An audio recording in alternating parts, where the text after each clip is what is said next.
Madame, Monsieur, bonsoir. Voici les titres de l'actualité de ce mardi 18 juillet. La revanche de Richard Virenque, 3 ans après son succès à Courchevel, 2 ans après son exclusion du Tour de France. Richard Virenque remporte la 16e étape en solitaire à Morzine. Il se retrouve à la 5e place au classement général et premier français. Richard Virenque qui sera notre invité dans ce journal. La situation dans l'usine Celatex de Givet, les syndicats calment le jeu après le coup de colère des ouvriers hier et le déversement de 5000 litres d'acide sulfurique dans un affluent de la Meuse. Nous rejoindrons sur place Christian Larose, le président de la fédération CGT du textile. La mise en garde de Jean-Pierre Chevènement à Lionel Jospin sur la Corse, il l'invite à recadrer les choses et dire clairement ce que le gouvernement entend faire. Les négociations israélo-palestiniennes à Camp David, c'est la dernière ligne droite pour un accord de paix, mais les deux parties se montrent pessimistes. Les Palestiniens parlent même d'impasse. Et puis, nous irons à Lyon pour la Biennale des Arts Contemporains, le plus grand rendez-vous français qui se tient jusqu'au 24 septembre prochain. La situation à l'usine Celatex de Givet hier soir pour montrer leur mécontentement après de longues négociations à la préfecture des Ardennes. Les ouvriers ont déversé 5000 litres d'acide sulfurique dans un affluent de la Meuse. Aujourd'hui, le ton est redescendu sous l'influence notamment de leaders syndicaux parisiens. Sur place, le reportage d'Émilie Lançon et de Blaise Grenier. Face à la masse des journalistes, les syndicats ont dû organiser une conférence de presse. Au lendemain d'une nuit de folie, ils reconnaissent qu'ils sont allés loin. Faut arrêter là, faut arrêter. Hier on a frisé les difficultés. Faut arrêter maintenant, il faut négocier et on a peu de temps. La catastrophe, ce sont ces 5 à 6 000 litres d'acide sulfurique déversés dans un ruisseau proche de l'usine hier soir. Les pompiers disent avoir stoppé la pollution. L'acte n'en reste pas moins fort, hautement symbolique, mais pour certains, il n'y avait guère de choix. Si vous trouvez qu'Érémis, c'est un bel avenir, voilà. Alors il faut aussi que vous nous compreniez la colère qu'on a, c'est tout. Bon, on n'est pas... Et puis surtout éviter de nous comparer à des terroristes parce qu'on n'a rien de terroriste. D'autres s'inquiètent pourtant de la tournure que pourraient prendre les événements, car la menace de tout faire sauter reste toujours brandie. Bien sûr que ça fait peur. Mes parents habitent à quelques mètres de là. Ils sont sur le qui-vive. Ils se demandent s'il faut quitter les lieux ou pas, et quand il faut le faire, et s'il faut vraiment le faire. Tout ça, ça va dépendre des négociations et des ministères du travail. Et voilà. Les négociations butent toujours sur les mêmes points. Le paiement d'une prime de licenciement, celui aussi d'un salaire, le temps de s'assurer une reconversion. Quant à une éventuelle réouverture de l'usine, on a toujours un petit espoir de voir au moins un jour toutes ces machines repartir, mais je crois qu'au fur et à mesure que les jours passent, les chances s'amenuisent, comme on dit. Les négociations doivent reprendre demain. La journée risque d'être décisive.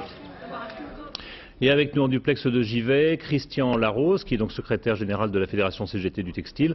Bonsoir. Qu'avez-vous dit cet après-midi aux salariés de Celatex ?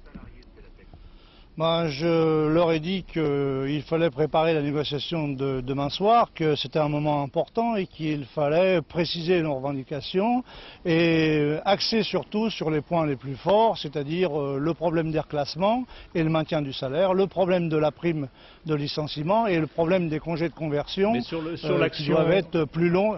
Sur l'action d'hier, Jean-Pierre Chevènement trouve qu'il n'est pas acceptable comme ça de prendre en otage des populations riveraines de la Meuse. C'est une opinion que vous partagez ? Oui, bien sûr. Ceci étant, il n'est pas plus acceptable de prendre ces gens en otage et de leur dire vous êtes licenciés après avoir servi pour Rhône-Poulenc et après avoir fait ce qu'il fallait quand l'entreprise a été inondée. Ces gens-là ont pris la pioche pour faire redémarrer l'usine. Ces gens-là sont des désespérés, ce ne sont pas des terroristes. Ils mènent une bataille syndicale. Certes, la tension est forte et les risques de dérapage existent. Ceci étant, il y a encore des risques de dérapage ce soir où l'ambiance est plutôt calme. Bien sûr, les risques de dérapage existent toujours, mais l'irréparable n'a pas été commis. Il ne faut pas sous-estimer la situation, il ne faut pas non plus la dramatiser. Je pense que la voie de la raison, c'est la négociation. Mais pour négocier, il faut être deux. Il faut avoir en face de vous des gens qui amènent du grain à moudre. Voilà ce que j'ai pu dire au préfet. Vous avez l'impression d'avoir été entendu par le gouvernement, parce que Martine Aubry, à la sortie du Conseil des ministres, a dit que le désespoir des hommes méritait d'être entendu et qu'elle travaillait à trouver des solutions. C'est ce que vous espériez entendre de la part du gouvernement ?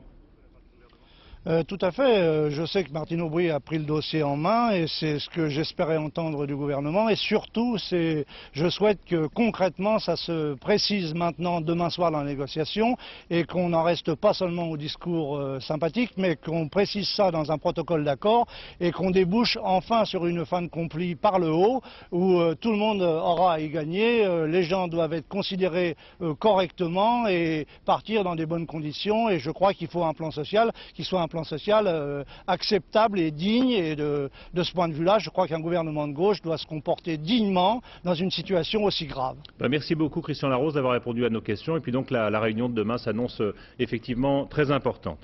2 jours avant la réunion cruciale là aussi qui doit se tenir à Matignon sur l'avenir de la Corse, Jean-Pierre Chevènement fait entendre sa différence dans une interview au journal Le Monde.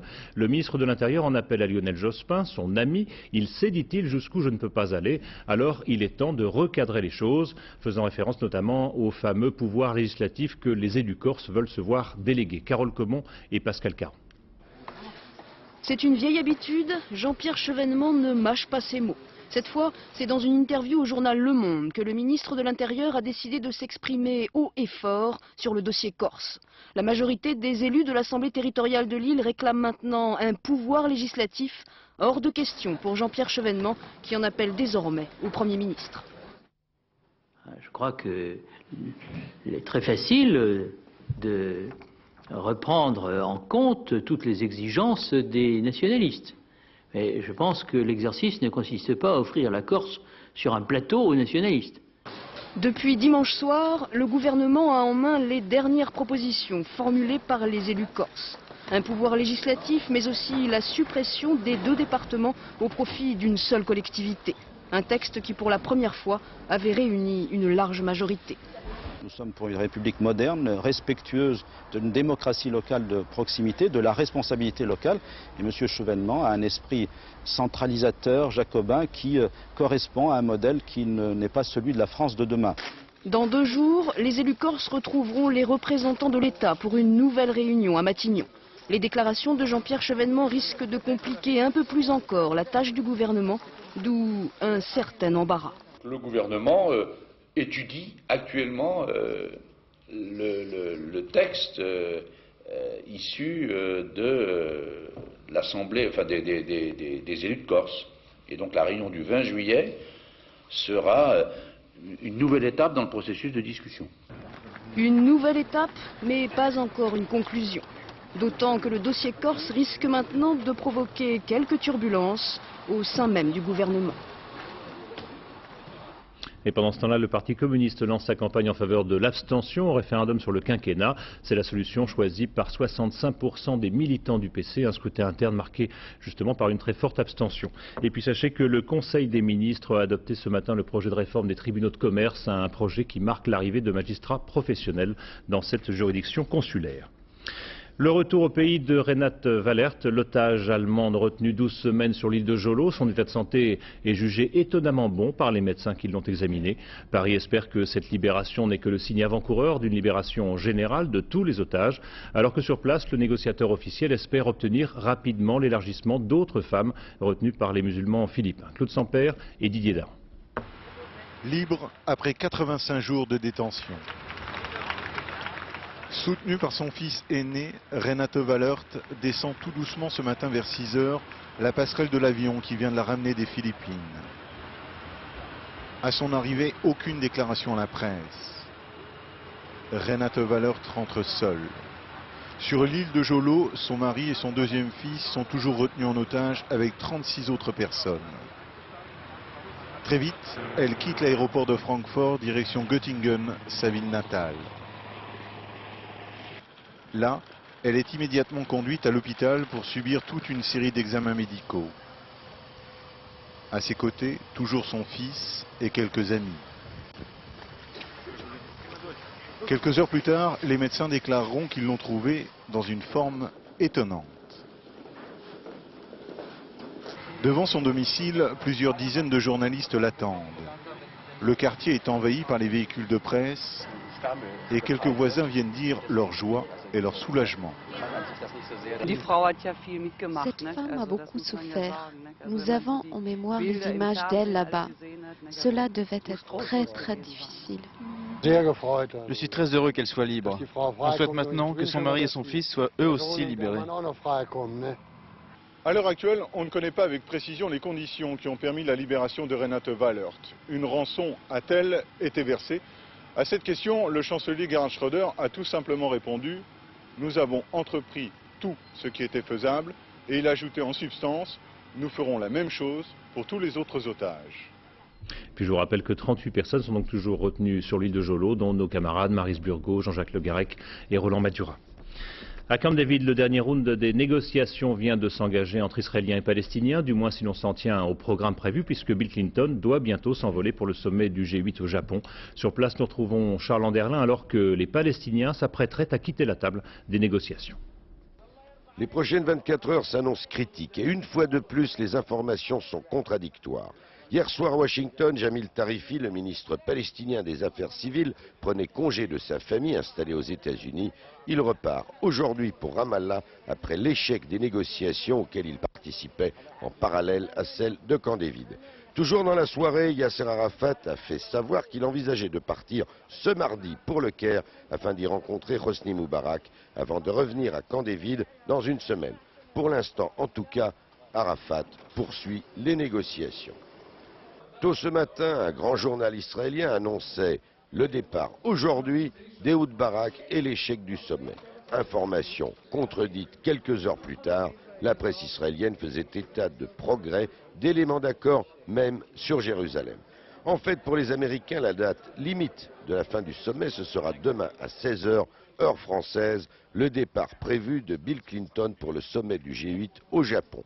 Et le porte-parole de la Maison-Blanche a demandé à la presse présidentielle de rester jusqu'à nouvel ordre dans la région de Camp David.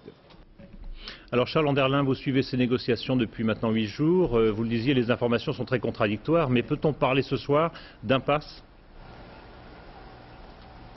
En tout cas, de crise. Les discussions se poursuivent à l'heure actuelle à Camp David, dans une atmosphère de tension croissante. Effectivement, nous avons des informations en ce sens qui nous viennent de Washington, de sources israéliennes et palestiniennes, et aussi du bureau de Yasser Arafat à Gaza, où on nous dit que si le président palestinien n'obtient pas satisfaction sur le dossier de Jérusalem au cours des prochaines heures, il devrait repartir pour le Caire et ensuite Gaza. En tout cas, le président Clinton tente absolument d'arracher à Ehud Barak et à Yasser Arafat, à défaut d'un accord en bonne et due forme, au moins une formule qui permettrait d'éviter une catastrophe régionale, la poursuite des négociations au minimum. Merci Charles, et on vous retrouve bien sûr dans d'autres éditions. Un nouveau massacre en Algérie, 6 personnes dont 2 enfants ont été tués la nuit dernière par un groupe armé près de Blida, une cinquantaine de kilomètres au sud d'Alger. Depuis le début du mois, selon la presse, plus de 200 personnes ont ainsi été tuées. La Chine a déployé le tapis rouge pour accueillir le maître du Kremlin sur la place Tiananmen. Le président Jiang Zemin et le président Poutine ont condamné ensemble le projet américain de défense antimissile, un projet qui se traduirait selon eux par une suprématie des États-Unis en matière militaire et de sécurité. Il y a 4 ans, jour pour jour, un Boeing 747 de la TWA explosait au large de Long Island, près de New York. L'accident ou l'attentat faisait 230 morts. 4 ans après, certaines familles de victimes ne se satisfont pas de la thèse officielle de l'accident et réclament en justice des documents de l'enquête. Elles restent persuadées que l'avion a bien été abattu par un missile de l'armée américaine. Patrick Fandiou. Le rituel du souvenir, tous les ans, tous les 17 juillet depuis 1996. L'hommage des familles aux victimes du vol 800 de la TWA. 230 morts au large de Long Island. Une catastrophe toujours inexpliquée. Tout ce que l'enquête officielle a pu démontrer, c'est que le réservoir central a explosé. Pourquoi? Mystère. Peut-être bien un court-circuit qui aurait embrasé les vapeurs de kérosène. C'est la thèse de Boeing et du gouvernement américain.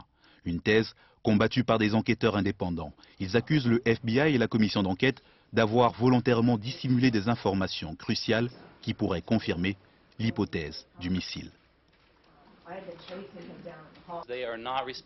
Ils ne veulent pas nous répondre sur la nature des traces d'explosifs, les données radar et beaucoup d'autres choses encore.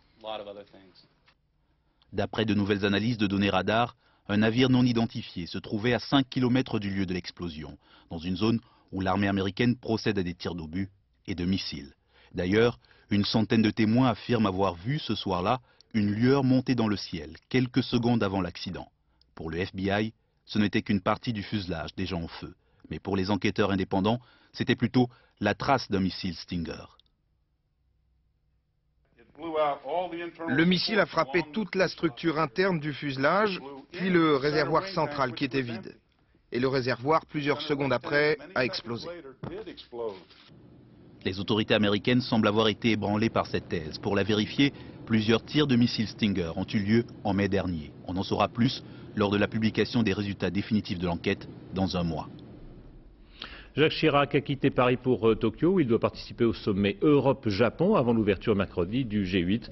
Un sommet qui intervient dans un pays qui se relève tout juste d'une des plus graves crises financières qu'il ait jamais connues. Témoin les déboires de son industrie automobile comme Nissan, racheté par Renault l'an dernier. Portrait de son nouveau patron, Carlos Ghosn, signé Alain Chalvron et Jean-Paul Chausset. Il fait chaud à Tokyo et les dames ont sorti leurs ombrelles pour faire leurs courses. Les messieurs, eux, n'hésitent pas à manier l'éventail. Mais s'ils multiplient ainsi les courbettes comme il se doit, c'est peut-être pour tromper l'angoisse. Car nous sommes là à une réunion des sous-traitants de Nissan. Ils attendent leur nouveau Chacho, maître après Dieu. Un Chacho français, Carlos Ghosn, président du numéro 2 de l'automobile japonaise depuis sa prise de contrôle par Renault. Cela fait 1 an que le drapeau français flotte devant l'immeuble de Nissan. La firme japonaise fabriquait de bonnes voitures mais les vendait mal. Sa part de marché au Japon est passée de 33 à 16%, des pertes abyssinales.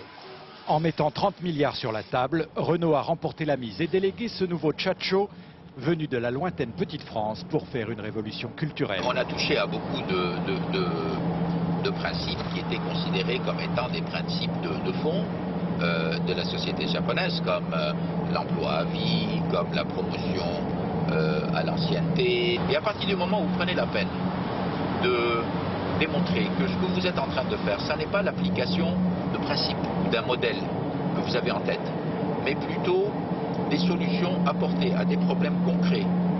À ce moment-là, au Japon, tout est possible.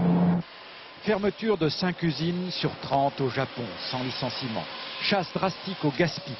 Baisse de 20% des prix payés aux fournisseurs, le plan Ghosn est sévère. Mais offre aussi des perspectives. Retour aux bénéfices dès cette année. Développement, dynamisme retrouvé. Résultat, après un moment de choc, les équipes japonaises et françaises travaillent ensemble sans gros problèmes. Et déjà, Renault et Nissan préparent des plateformes communes. Je pense que, d'une certaine manière, l'image de Renault s'en sortira renforcée, l'image de la France sans aucun doute, et il y aura une certaine image de l'Europe qui aura évolué. Pour l'heure, la révolution culturelle est donc en marche, mais ne touche pas la sacro-sainte pause gymnastique si chère aux Japonais. Ouais, les premiers pas en bourse de Wanadoo, la filiale internet de France Télécom, s'annoncent sous de bons auspices. L'action sera introduite à 19 €, un placement auquel ont déjà souscrit plus d'1,5 million de petits actionnaires. Il faut dire que Wanadoo cache l'une des plus belles cagnottes de France Télécom, les célèbres pages jaunes, une rente jalousement gardée. Juliette Beau et Frédéric Bon. Le porte-à-porte, la force de frappe des 1300 commerciaux des pages jaunes. Dans cette très jeune entreprise de 5 salariés, on s'est finalement décidé pour différents types d'annonces et la facture annuelle n'est pas négligeable. Le global. Le global, on est quand même sur 30-40 000 francs. Oui, à peu près, oui. Au niveau des prix, c'est sûr que si c'était moins cher, que ça m'aurait fait beaucoup plus plaisir. J'en aurais fait peut-être plus. Mais ils sont les seuls sur le marché à le faire, donc on est obligé de passer par eux. Une position dominante qui rapporte beaucoup d'argent. Plus de 500 000 entreprises ont investi dans l'annuaire papier. 100 000 sont en plus présentes sur le site internet. Et il faut encore y ajouter les pages Minitel. Bref, l'entreprise se porte plutôt bien. Le chiffre d'affaires de Pages Jaunes est d'environ 4,5 milliards de francs en France et environ 500 millions de francs dans nos autres activités dans les autres pays. Et au niveau des bénéfices ? Les bénéfices représentent à peu près 15% de ce chiffre d'affaires. Le fichier des abonnés, le trésor des pages jaunes. France Télécom veut bien le céder, mais contre 30 millions de francs par an. Trop cher, répond cette entreprise spécialisée dans le marketing direct. Alors pour pouvoir continuer d'exister, ils ont eux-mêmes collecté les adresses. Voilà, c'est ici que tout a commencé. Nous sommes dans l'ancienne salle des Minitel et c'est grâce à cette installation que j'ai pu créer ma première base de données. Ici, on ne parle pas de piratage. Pour ces employés, ces millions de noms et d'adresses sont publics. Ils devraient être gratuits. En créant cette situation de blocage, eh bien, on prive en fait l'ouverture du marché, des annuaires, mais aussi des opérateurs, et puis du marketing direct, et de toutes les activités qui représentent des dizaines, voire des centaines de milliards de francs chaque année. Aujourd'hui, France Télécom s'appuie sur ce succès des pages jaunes pour réussir son opération en bourse. Un succès qui reste fragile. La justice vient d'être saisie. En cas de condamnation, l'opérateur de téléphone pourrait très bien perdre l'exploitation des annuaires. Le propriétaire de la Voile Rouge, la célèbre paillote de la plage de Pamplonne, Ramatuelle, devrait être fixé sur son sort demain soir ou jeudi. Devant le tribunal de Nice, le commissaire du gouvernement a requis la relaxe. Le propriétaire de la Voile Rouge est en effet poursuivi par le préfet du Var qui réclame la démolition de la paillote en raison surtout des nuisances sonores qu'elle provoque. Mais le lieu est fréquenté par des vedettes du monde entier et le suspense est insoutenable. Stéphane Amar et Frédéric Servely. Voici une des façons les plus chics d'accéder à la Voile Rouge. Cette plage privée de Ramatuelle est depuis des années un des hauts lieux de la jet-set internationale. Un rêve sur sable chaud, un réservoir à fantasmes. Mes amis m'ont dit que c'était la plage la plus géniale de Saint-Tropez. Pourquoi? Parce que les filles dansent avec les bouteilles de champagne. C'est ça Saint-Tropez. Mais aujourd'hui, et contrairement aux habitudes, les caméras n'étaient pas les bienvenues en ces lieux de plaisir. Car l'heure est grave. En effet, le préfet du Var et le maire de Ramatuelle ont demandé la destruction de la paillote. Motif, trop bruyante et trop agitée. La Voile Rouge gêne le voisinage. On doit respecter les règles élémentaires qui sont prévues. On ne peut pas, disons, gêner par le bruit, par toutes les actions qu'on peut faire, semer la panique à Pamplonne. L'affaire était donc portée aujourd'hui devant le tribunal administratif de Nice. S'appuyant sur un flou juridique, le commissaire du gouvernement a demandé que l'on ne procède pas à la démolition de la Voile Rouge.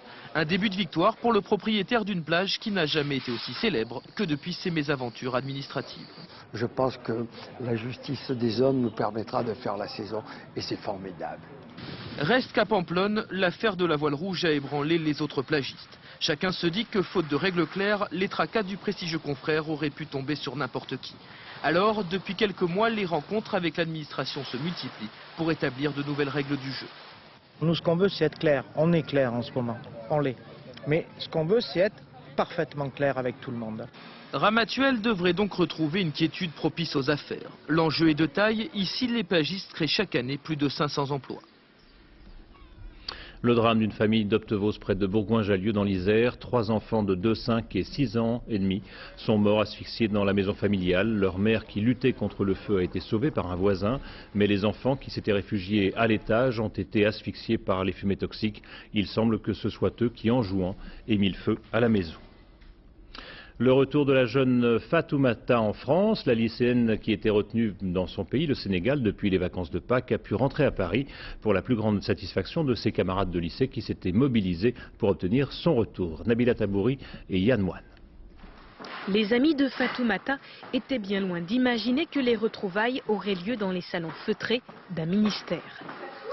Passé le stress du protocole, c'est l'émotion. Après 3 mois de séparation, les larmes sont à peine retenues. Qu'importe, Fatoumata et Sabrina, les 2 copines, sont de nouveau ensemble. Je suis très contente qu'elle soit là. Si c'était une surprise. Sur les circonstances de son absence, Fatoumata reste plutôt discrète. Ce qui s'est passé pendant ces 3 mois. Oh, il n'y a pas grand-chose à dire. Je suis partie en vacances et puis je suis de retour et je suis très contente. Moi, j'ai pas vu grand-chose. Le retour de Fatoumata s'est, semble-t-il, fait contre la volonté de ses parents. Par pudeur, elle ne parlera pas non plus de ses relations conflictuelles avec son père. Vous en voulez à vos parents, à votre père notamment? Non. Qu'est-ce qui s'est passé justement avec votre papa? Non, c'était des problèmes familiaux, donc mais je ne lui en veux pas. L'intervention de Jack Lang, mais surtout celle du président sénégalais, a permis le retour rapide de la lycéenne. Fatoumata doit maintenant se remettre à ses études. Elle vient d'obtenir l'autorisation de passer le rattrapage du bac en septembre prochain. Cette action des Restos du Cœur est souvent mal connue. L'association ne se contente pas de distribuer des repas pendant l'hiver, elle permet aussi à des familles démunies ou à des SDF de partir en vacances. C'est ainsi que le Val d'Acol, près de Grenoble, est tenu par des anciens de la rue. Reportage de Laetitia Legendre et de Marine Minson. Un petit coin de paradis, c'est ainsi que les bénéficiaires des Restos du Cœur surnomment ce lieu de vacances. Un chalet perdu dans la montagne qui accueille toute l'année les plus démunis, ceux qui n'ont pas les moyens de partir loin. Pour s'occuper des pensionnaires, des anciens de la galère. Alain a connu la misère, il s'en est sorti en grande partie grâce au resto. Ici, il se sent utile, comme s'il était un peu chez lui. Tout de suite, il y a une ambiance familiale, on se tutoie. Puis c'est une vie de famille que quand on est dans la galère, on vit seul, on n'a pas d'amis, on est toujours sur la route. Et ici, bon, on a un pied à terre. Une semaine au vert, loin des problèmes quotidiens. RMistes, femmes seules avec leurs enfants ou sans domicile fixe, tous viennent ici pour se reposer, souvent pour la première fois de leur existence. Valérie savoure ses premières vacances avec ses enfants depuis des années, depuis la séparation avec son mari. Ici, on ne lui pose pas de questions. Chacun a son histoire que les autres respectent. On prend le temps de se poser, de réapprendre la vie en société, de tisser des liens.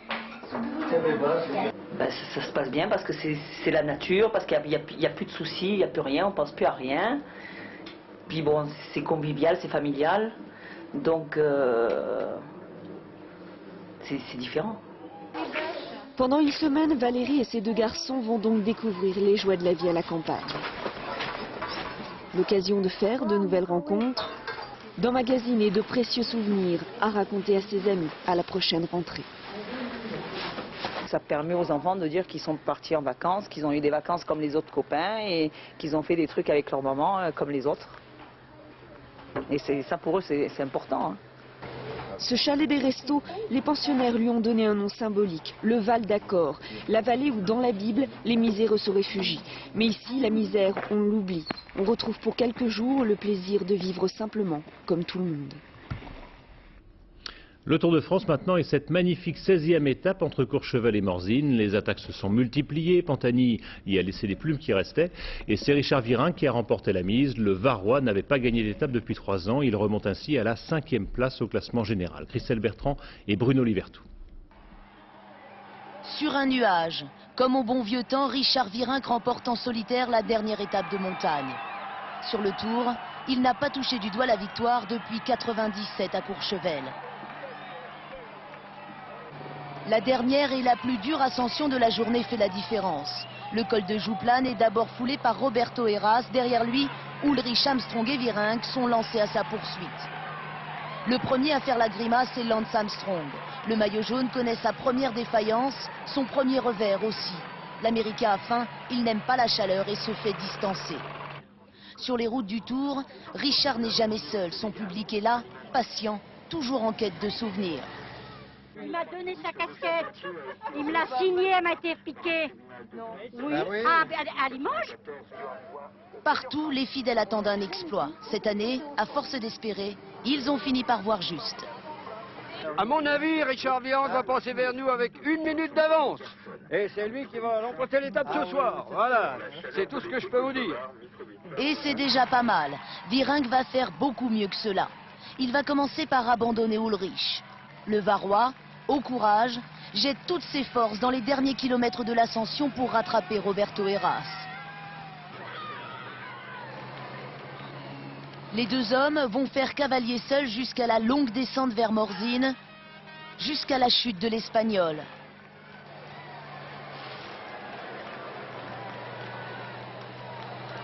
Heras remonte sur son vélo mais Virenque est déjà loin. À 29 ans, le Français remporte sa 4e étape dans le Tour de France. Exclu de l'épreuve l'année dernière, Richard Virenque signe à Morzine son grand retour. Alors Richard Virenque, bonsoir, merci d'être avec nous ce soir. Je crois que vous étiez fixé comme objectif le maillot à poids, une victoire d'étape ou bien une place sur le podium. Là on peut dire qu'il y a un des objectifs qui est atteint ce soir alors. Ah oui, c'était d'abord le podium, une victoire d'étape et ensuite le maillot à poids. Et ça fait énormément plaisir d'avoir gagné aujourd'hui et de la façon dont je l'ai fait. Alors on disait, on avait un peu l'impression que rien ne vous souriait dans ce tour, que ça ne marchait pas. Vous y avez cru quand même jusqu'au bout? J'attendais la chaleur et comme je suis un coureur qui adore la chaleur et aujourd'hui elle était au rendez-vous. Malheureusement c'est la dernière étape de montagne et il reste quelques jours donc j'espère qu'on va avoir une belle chaleur pour finir ce Tour de France. Une belle chaleur aussi sur le contre-la-montre, hein. Je crois que c'est la dernière étape où on peut encore faire des grosses différences. Vous pensez éventuellement arriver sur le podium? Vous savez, il reste un contre-la-montre de 60 km tout plat. Je suis un grimpeur donc je vais me battre, c'est sûr, mais ça va être difficile. Mais bon, je crois que ce contre-la-montre, ça sera plus l'état de fraîcheur des coureurs que les capacités de contre-la-montre.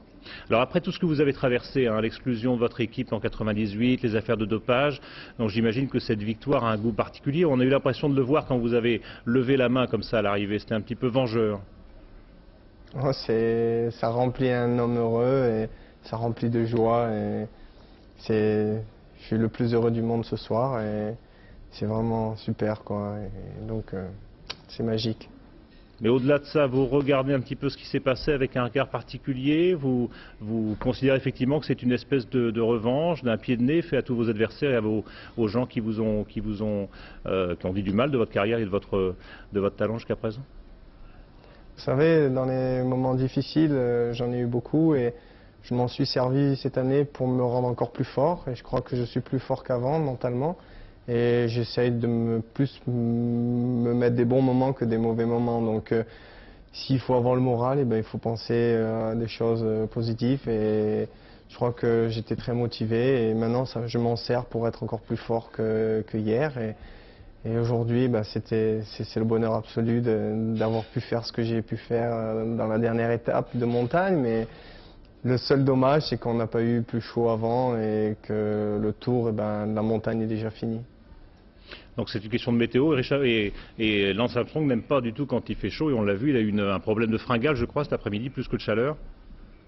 Oui, ça arrive à tout le monde. J'ai eu aussi un problème de fringale à Courchevel et je me suis accroché. Et bon, j'ai fini comme j'ai pu avec Christophe Moreau et le lendemain, la journée de repos, elle m'a fait du bien et il y a la chaleur qui est arrivée.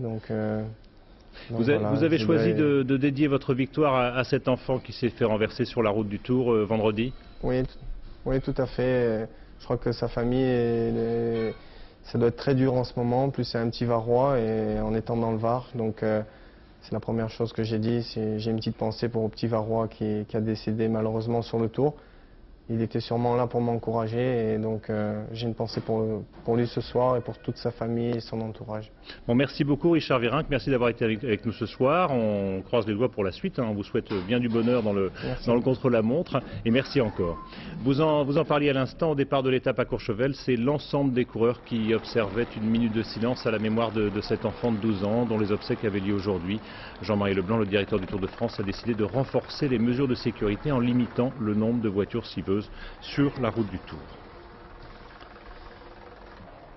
Nous partons maintenant pour Lyon et la Biennale des Arts Contemporains. Elle se tient jusqu'au 24 septembre et c'est à n'en pas douter le plus grand rendez-vous dans ce domaine. Le thème de cette année, l'exotisme, une valeur très subjective. Michel Monponté et Rémi Poissonnier. Chez nous, c'est comme ça, me direz-vous. Mais Yann Fabre, le plasticien belge, le verrait plutôt comme ça, le monde. Compact. Fait de scarabées et de cloportes qui, malgré leurs couleurs souvent fascinantes, s'écrasent pour survivre. Deux visions pour une même planète, la nôtre. 1000 mondes, 1000 imaginaires pour cette biennale d'art et d'artistes et pour chacun, l'exotisme qui commence dès qu'on sort de chez soi. La ville, par exemple. La ville est une forêt, inextricable pour qui la voit de haut. Pour Anne et Patrick Poirier, les Français, c'est un terrain de jeu barbare ou drôle. C'est selon le regard. Pour nous, l'exotisme, justement, usuellement, on voit la mer et les palmiers, et vous rentrez dans cette salle qui est effectivement bleue, mais ce que vous voyez à l'intérieur, c'est tout l'inverse de ce qu'on s'attendrait à voir pour une ville qui s'appelle Exotica. Alors l'exotisme, où se cache-t-il? Peut-être dans ces temples du chinois Liu Kongyu, mais à certains détails, La religiosité orientale qui nous fascine semble se faire dévorer par d'autres cultes, plus internationaux et plus lucratifs. Alors la lumière de la foi dans le monde ne serait-elle pas, en fait, ailleurs? C'est ce qu'à partir d'une photo prise lors de la guerre du Kosovo, semble nous hurler l'artiste français Pascal Convert. D'une image violente mais éphémère, il réalise un bas-relief prodigieux, arraché à 3 tonnes de cire. Une œuvre qui réinstalle l'homme dans sa foi pour les images. Et tout à coup, l'éphémère de la violence quotidienne devient intemporel. Intemporel et presque déjà inutile, comme un homme qui essaierait de mesurer en vain l'étendue des nuages. Voilà, c'est bientôt la fin de ce journal. Je vous remercie d'avoir suivi et vous en rappelle les 2 informations principales. La situation dans l'usine Celatex de Givet. Les syndicats calment le jeu après le coup de colère des ouvriers hier et le déversement de 5000 litres d'acide sulfurique dans un affluent de la Meuse. Et puis la revanche de Richard Virenque, 3 ans après son succès à Courchevel, 2 ans après son exclusion du Tour de France. Richard Virenque remporte la 16e étape en solitaire à Morzine et se retrouve à la 5e place au classement général et premier français. Tout de suite la météo, Isabelle Martinet. Le journal de la nuit, ce sera vers 1h05, Arnaud Boutet. Demain, dans les 4 vérités, Françoise David reçoit Michel Dufour, secrétaire d'État au patrimoine et à la décentralisation culturelle. À 13h, ce sera bien sûr Carole Gessler et Rachid Arabe sur le tour. Et moi, j'aurai le plaisir de vous retrouver demain aux alentours de 20h. Bonne soirée sur France 2.